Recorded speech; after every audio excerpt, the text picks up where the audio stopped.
Olá, meu amigo. Meu nome é Ronaldo Campos Rodrigues, eu sou coordenador do Centro de Treinamento em Ecocardiografia. Dando sequência à série Os 50 Passos para a Realização de um Ecocardiograma de Excelência, vamos falar hoje sobre a etapa número 33. Essa etapa é uma etapa de grande importância porque ela vai relembrar os valores de normalidade dos diâmetros dos vasos estudados através do corte supraesternal. Nós sabemos que existem vários vasos que podem ser estudados através da ecocardiografia utilizando o corte supraesternal.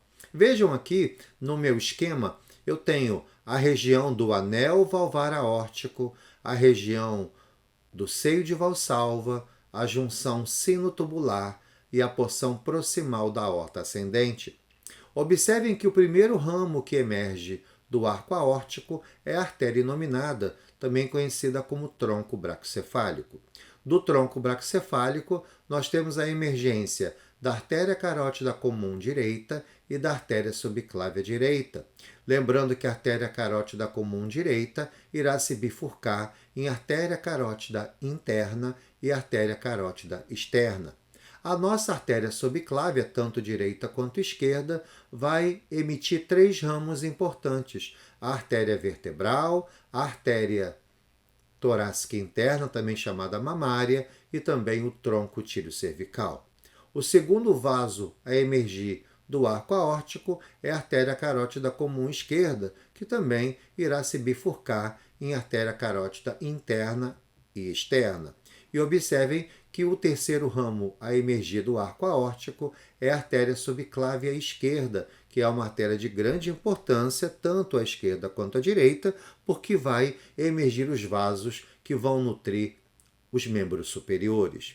E depois identificamos a porção descendente da aorta torácica. Mas é importante que a gente lembre os valores de normalidade dos seus diâmetros de cada uma das regiões. Observem primeiro a região do anel. O anel aórtico tem uma variação de 2,6 mais ou menos 0,3 centímetros no homem e 2,3 mais ou menos 0,2 centímetros na mulher. Já a região do seio de Valsalva, temos uma variação de 3,4 mais ou menos 0,3 centímetros no homem e 3,0 mais ou menos 0,3 centímetros na mulher. Na sequência, eu tenho a região chamada junção sinotubular, que tem uma variação de diâmetro entre 2,9 mais ou menos 0,3 centímetros no homem e 2,6 mais ou menos 0,3 centímetros na mulher. E depois nós temos a porção proximal da aorta ascendente, que tem uma variação de 3 mais ou menos 0,4 centímetros no homem e 2,7 mais ou menos 0,4 centímetros na mulher. Observe então que existe uma variação grande em algumas regiões quando estudamos um homem ou uma mulher. Por isso que a diretriz de 2015 da EASY identifica a capacidade de se indexar esses diâmetros. E quando nós indexamos esses diâmetros, os valores tanto para homem quanto para mulher ficam muito próximos um do outro. Vamos agora à etapa final dessa apresentação, onde nós vamos agora avaliar as medidas dos outros vasos que são vistos pelo corte supraesternal. Primeiro, nós temos a artéria inominada, também conhecida tronco braquicefálico. Nós sabemos que a artéria inominada mede em torno de 12 milímetros.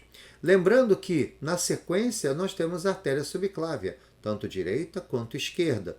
E a artéria subclávia, ela mede em torno de 8 milímetros. Vejam também, quando nós identificamos a artéria carótida comum, tanto esquerda como direita, ela tem uma variação em torno de 10 milímetros. E essa carótida comum, como nós falamos, ela vai se bifurcar em carótida interna e carótida externa.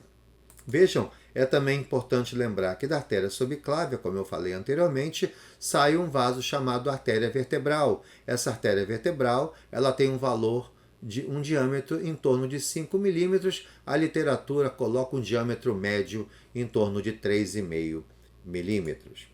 E por último, a porção da aorta descendente, que mede em torno de 23 milímetros o seu diâmetro, o seu valor de normalidade.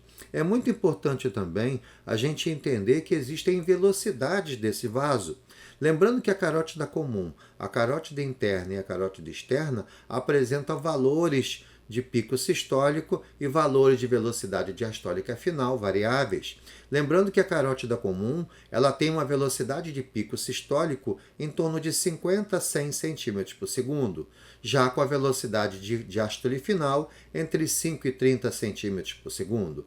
A carótida interna tem uma variação de velocidade de pico entre 50 e 120 centímetros por segundo, com uma diastólica final entre 10 e 40 centímetros por segundo. E a carótida externa tem uma variação de pico sistólico entre 50 e 100 centímetros por segundo, com a velocidade diastólica final bem baixinha, variando de 0 a 10 centímetros por segundo. Lembrando também que a artéria subclave é um vaso importante também na avaliação de velocidades, que a velocidade de pico varia entre 50 e 120 centímetros por segundo, geralmente não tendo velocidade diastólica final. E por último, o tronco braquicefálico, variando a velocidade de pico entre 80 a 150 centímetros por segundo, também não se identificando velocidade diastólica final.